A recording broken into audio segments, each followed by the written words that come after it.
Bueno, vamos a conversar ahora con Héctor Hernández, abogado. Héctor Hernández, ¿qué tal? Hola Raúl, muy buenos días. Saludos a toda la comunidad linarense en estos días que se nos vienen con un paso de transición distinto, digamos, pero hay que seguir cuidando como tú lo dijiste. Exactamente. Bueno, el buenos días porque estamos en directo en este horario, pero también hay gente que los ve en la noche y no ve mucha gente en la noche. Sí, así tengo 23 a entendido. 24 porque algunos están trabajando. Así es, así es. El poder de la televisión, digamos. Sí, claro, porque se va poniendo al día de las cosas que pasan, total, lo que pasó unas pocas horas antes sigue vigente. Así es. 12 horas después. Así es. Nos ven de 11 a 12 en el día y de 11 a 12 en la noche.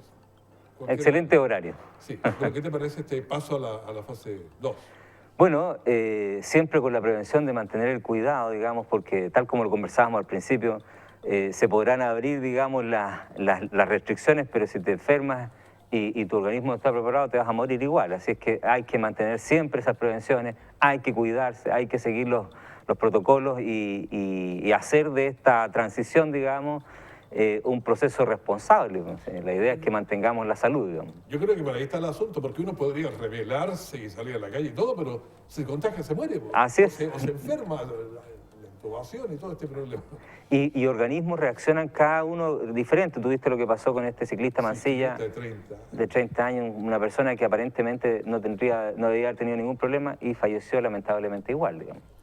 No, y hemos visto un montón. Cada organismo funciona diferente. 35, 40. Así es. Y fíjate que además incide mucho también en que en ese grupo etario hay gente que no se quiere vacunar, que plantea cuestiones, digamos, a propósito de la efectividad no de la pandemia y elucubra con todas estas teorías conspirativas, y hay gente que no se quiere vacunar. Entonces, pucha, yo creo que en general ha habido muestras de que efectivamente las vacunas han funcionado, y gente que se ha resfriado, digamos, ha tenido resfríos más leves, digamos, entonces yo creo que hay muestras de que ha funcionado. Yo estaba conversando 15 minutos antes del programa con un chiquillo joven, 20 y tantos, que le dio y me dice que lo pasó mal. Y no había en Linares, tuvieron que llevarlo a otras ciudades, porque, claro, a veces los hospitales se empiezan a llenar. Por supuesto. Lo llevaron a otra parte, entonces la pasé súper mal. Gente de 20 y tantos años. Imagínate. Entonces, hasta niños han estado, digamos, con esta enfermedad. Entonces uno dice, ahora, tenemos un proceso de elecciones, ahora a fin de semana, pero tenemos que mantener la distancia que tenemos nosotros aquí. Y las prevenciones que hemos tomado, digamos. Claro, esto es bastante amplio, de manera que yo creo que hay que cuidarse. ¿Sí? Así es, así es. Y tal como tú dijiste, este fin de semana que se viene extremadamente importante para la historia y el futuro, el destino de nuestro país. Oye, quieran decir nuestros historiadores en 20, 30 años más.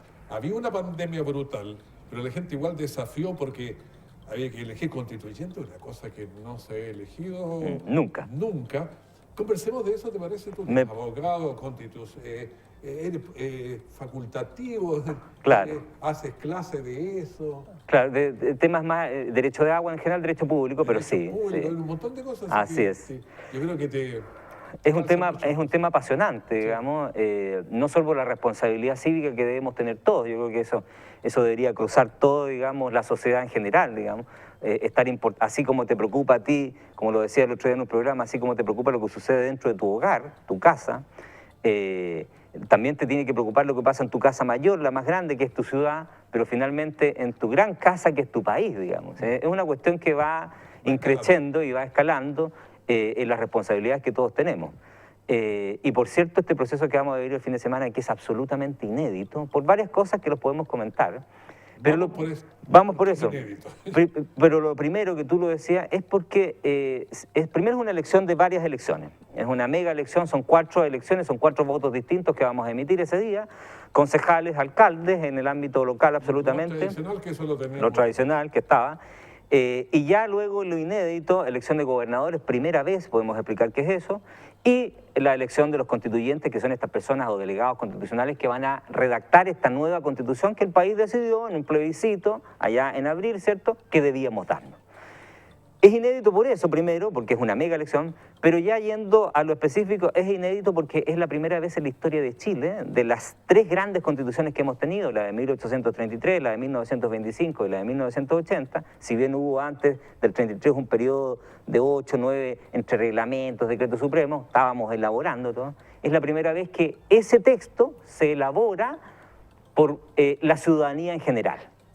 por un grupo de ciudadanos comunes y corrientes, Elegidos digamos, por la gente. elegidos por la gente, que va a redactarlo. Primero, por eso es inédito. Y lo segundo, por las condiciones que se les fue dando a este proceso.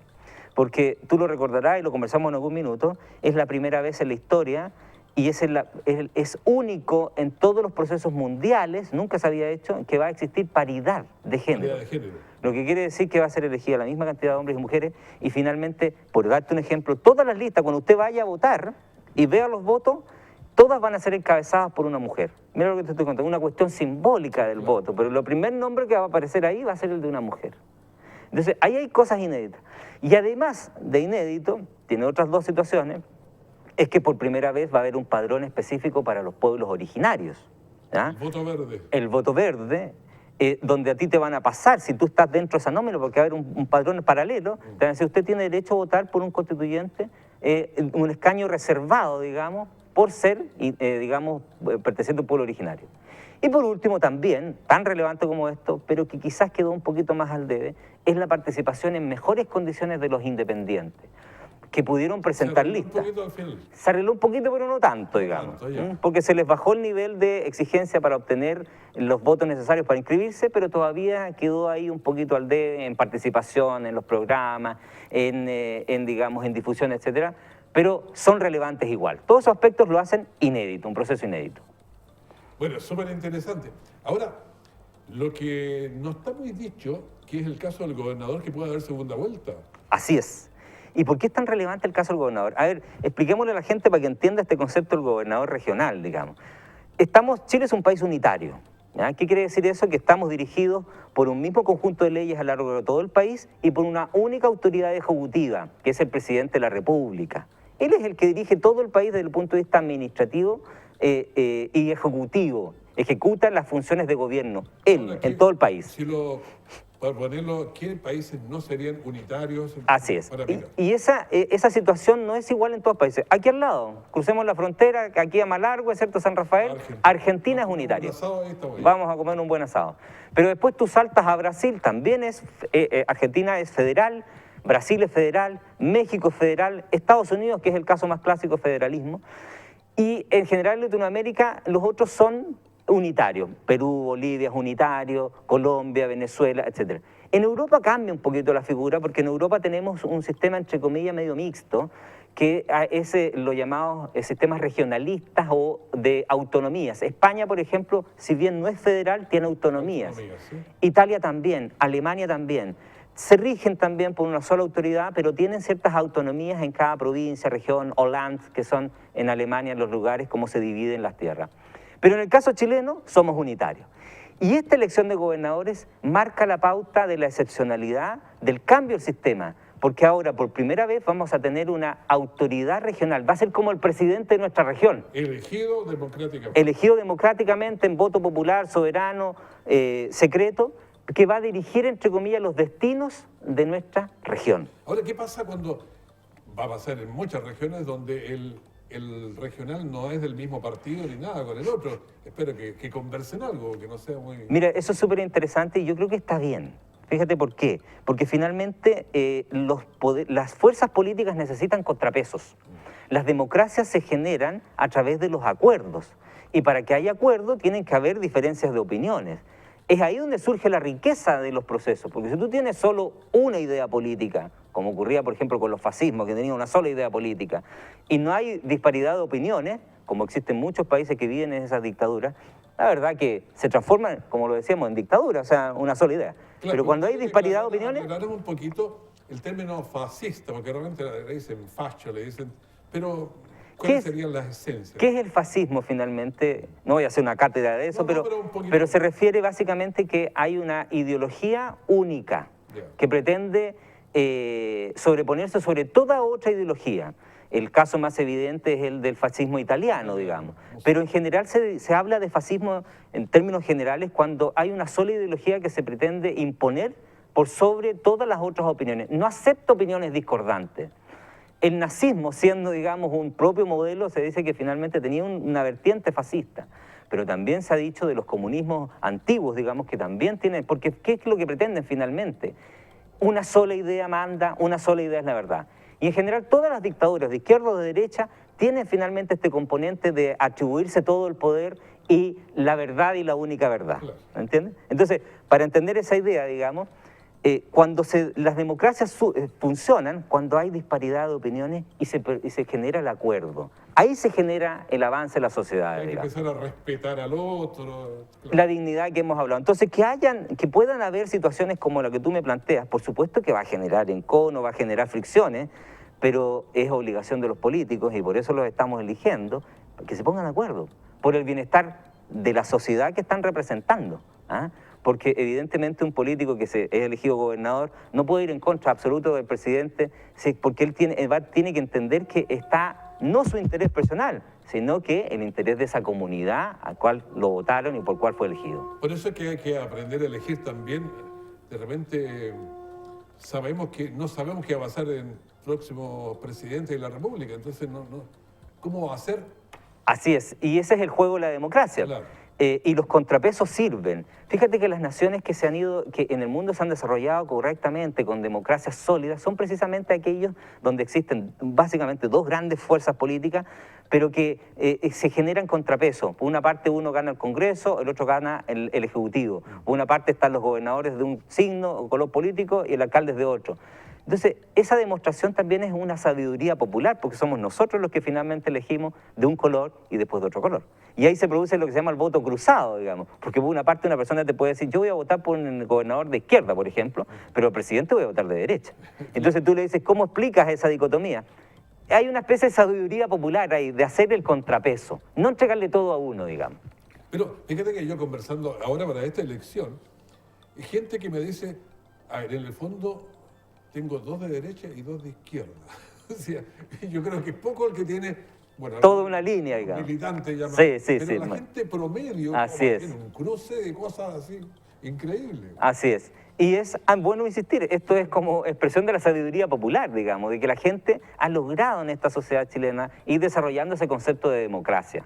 Y esperemos que también estas elecciones nos permitan airear un poco la democracia, el estado de la situación que está bastante convulsa, digamos, Sí. no solo por la pandemia, y que ya veníamos veníamos con problemas, digamos, del estallido social, y que finalmente se empiece a dar esta comunión de ideas y de acuerdos, que la gente que sea elegida, y este es un llamado que yo hago, digamos, a la ciudadanía, elijamos gente sensata, elijamos gente con sentido común, elijamos gente que se sobreponga al interés colectivo del personal.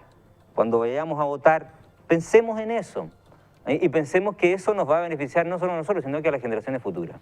Y hay una cosa que hay que tratar de mirar los hechos, porque eso de decir yo busco el interés general, pero uno mira a veces que busquen solamente su interés, entonces no solamente lo que dicen, sino cómo lo hacen. Claro, nos conoceréis por sus hechos, así es. Los hechos los conoceréis. Así es que esa situación es importante. Y volviendo al tema de los gobernadores, para enlazarlo finalmente con la otra elección, quizás tiene una patita al debe, el tema de las elecciones. Tú lo decías, va a haber segunda vuelta, por la relevancia de ese candidato, porque en la misma figura decíamos, es como el presidente de la región. Recuerda que en las presidenciales también hay segunda vuelta. Claro. Se aplica un poco la misma regla. Un poquito ahí. Hay 5, me parece que son los candidatos. Entonces, sale elegido el que tenga la primera mayoría, pero si tiene más del 40%. Así es. Se aplica Claro, si tiene menos del 40% hay que ir a segunda vuelta. Así es. Entre los dos. Entre los dos. Porque va variando dependiendo de cada una de las elecciones la forma en que va a ser elegido. Por ejemplo, alcalde es por mayoría absoluta. Concejales se aplica el sistema de Víctor Don. Diputados también, que no hay en estos casos. Y los constituyentes también. Pero ahí también tenemos que aplicar las reglas de paridad que acabamos de mencionar. El voto para las elecciones de los pueblos originarios también, el padrón reservado. Son elecciones bastante complejas desde el punto de vista del mapa, digamos, Claro, electoral, digamos. El sistema DON ya es un poquito... El Víctor Don es complicado. Además hay que sumarle la paridad Y sí, pues hay que sumar la paridad, que es un tema, de los pueblos y de los pueblos originarios. Entonces, por eso es más complejo. Entonces, entrar a explicar eso es bien difícil. Lo que hay que decirle a la gente finalmente es que siempre es importante la participación. Mira, lo legítimo de los procesos electorales, y yo en esto aquí te emito mi opinión personal, yo creo que el voto debería ser obligatorio. Para el plebiscito de salida. Ahí va eso sí, claro. Pero lo importante de los procesos electorales es darle legitimidad al mismo. Y la legitimidad al proceso electoral se le da cuando la gente participa. Porque si, imagínate, mañana ganase solo un color político, pero votó el 10% del padrón electoral, el 90% de la ciudadanía puede decir perfectamente, esto no me representa. Claro, pero sería culpa de él, pues si no lo representa. Pero es culpa de la ciudadanía que en ese caso no concurrió a votar. Sí. Por eso es importante volver a redignificar la política y la actividad política en términos generales, porque la actividad política es una cuestión que nos sirve a todos. Digamos. Claro, y todos los chanchullos que se pueden hacer, entre menos gente es más fácil. Más fácil. Entonces, hay que ponerse la difícil, por lo menos, que vote más gente. Bueno, y eso, un aspecto que ya que lo tocaste, dejan solo mencionar, porque cosas que son muy relevantes para mí, es la probidad administrativa, la probidad en general. Yo creo que en la Constitución... La palabra probidad sería... tiene que estar ahí arriba. Y fíjate que pocos de los constituyentes que yo he leído, he escuchado varios, no les he escuchado mencionar en general lo importante que es tener un Estado moderno, eficaz, y donde el principio y los valores de la probidad sean lo más relevantes. Todos hablan de incorporarle una serie de derechos y que el Estado tiene que hacer esto, lo otro, y cumplir en esto y lo otro, pero se olviden que si tenemos un Estado mediocre, un Estado que hace agua por casos de corrupción, todo eso va a ser letra muerta. Exactamente. Bueno, estamos a puerta entonces de lo que es una elección que va a ser histórica. Los historiadores en 30 años más van a estar diciendo que desafiamos la pandemia para elegir y ojalá que digan que lo hicimos bien. Así y que es. le dimos estabilidad al país. Así que... Y relevante, déjame hacer un llamado final, digamos, a propósito, o más que un llamado, una reflexión respecto de lo que va a pasar con los constituyentes, que es la otra que no hemos conversado, digamos, que es la otra gran elección, la de los constituyentes. Pero tenemos un minuto para decirlo. Tenemos un minuto. Ya, vamos. Lo importante es saber elegir, finalmente, vuelvo a insistir, aquellos que busquen consenso.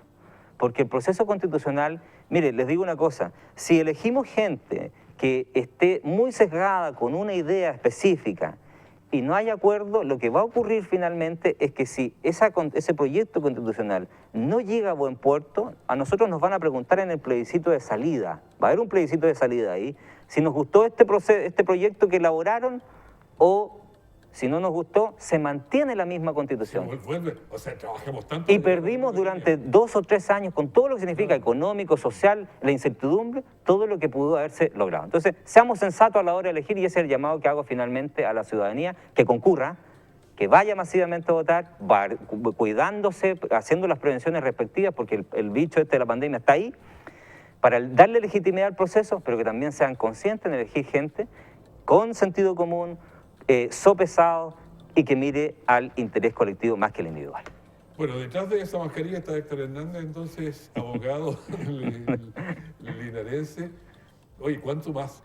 Y tendremos que andar con mascarilla, sí, pero hay que hacerlo sin no sacamos nada con rebelarnos, porque tenemos que ganarle al virus y ese es el que nos obliga. Así es. No es el ministro. No. Es una cuestión que si nadie nos dijera, igual debería que hacerlo. Así es. Y además porque nos cuidamos nosotros, pero cuidamos a los demás. Esto es una cadena. Hijos, abuelos, padres, amigos, polola, señora, etc. Oye, yo creo que las mascarillas se van a quedar. Imagínate en 5 años más, ya. No andan por el virus o el coronavirus, pero alguien se resfrió. Oye, usa mascarilla por responsabilidad. Así es. Sí. Como lo hacen muchos países desarrollados que hace muchos años están con eso. Exactamente, estamos con eso. Bueno, te agradezco mucho. Conversación con Héctor Hernández, abogado. Muchísimas gracias. Muchas gracias a ti. Conversar de esto. Así es. Muchas gracias. Saludo a toda la comunidad. Que esté muy bien. Gracias.